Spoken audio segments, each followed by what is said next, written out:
Melihat orang baik itu kan ukuran dari memberi, dan kemudian mereka juga berpikir pemimpin itu ya harus suka memberi, harus benevolen, tidak pelit. Nah itu yang kemudian menjadi bersinggungan dengan ketika pemilu. Jadi mereka melihat pemilu juga macam itu, selain tentu juga ada faktor-faktor penilaian terhadap pengalaman ketika misalnya pemilu 299 di mana orang itu pada waktu euforianya kan orang mau berdonasi untuk siapa yang didukung, tapi kan kemudian pada waktu hasil pemilunya kan mengecewakan, dan itu yang kemudian juga merubah perilaku. Tapi juga di level pedesaan yang memang sejak kita mengenal pemilihan langsung itu sudah ada pola macam itu, karena dikaitkan dengan kebiasaan orang-orang yang baik yang tadi seperti itu, simbol-simbol itu.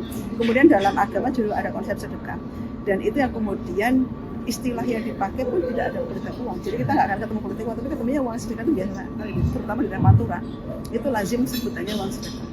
Nah itu kemudian menjadi mengaburkan konteks politik uang yang dipahami yang diatur dalam regulasi. Karena yang dipahami masyarakat yaitu budi baik. Ya tentu kemudian dari sisi regulasi adalah penguatan untuk menghalangi kandidat itu menggunakan strategi itu. Yang kedua dari masyarakat, karena bagaimanapun masyarakat juga ikut menyuburkan itu ketika mereka memang ada permintaan tanda kutip tadi terhadap politik uang. Ya masyarakatnya disadarkan ada tadi satu benang merah antara perilaku kemudian korupsi yang marak yang semakin itu dengan akibat proses-proses pemilu yang diwarnai dengan politik uang. Tetapi dengan bahasa yang mudah, dengan bahasa yang sederhana. Oleh karena itu saya sepakat ketika ada program-program macam yang desa anti politik uang, karena disitulah justru masyarakat itu pertama kenal sama yang bicara, tokoh-tokoh yang mereka anggap sebagai tokoh masyarakat, sebagai sumber informasi, dan dengan bahasa yang mungkin mudah bagi mereka. Itu yang mungkin mendorong perubahan. Jadi terus sebenarnya saling mengawasi, karena kalau kemudian di desa itu sepakat untuk anti politik uang, orang akan malu kalau kemudian dia melanggar. Jadi saya kira sanksi sosial itu lebih efektif dibanding yang sanksi-sanksi yang lebih hukum semacam itu, karena hukum itu kan nggak bisa menjangkau semua, ya kan nggak mungkin semua orang masuk penjara. Terus yang kedua informasi itu nggak sampai, apalagi kemudian ada pertanyaan bagaimana proses hukum berikutnya. Kan tidak gampang juga. Kenapa? Karena politik uang butuh pembuktian yang akurat, ada minimal tadi 2 alat bukti, sementara peristiwanya tidak gampang untuk dicari alat bukti.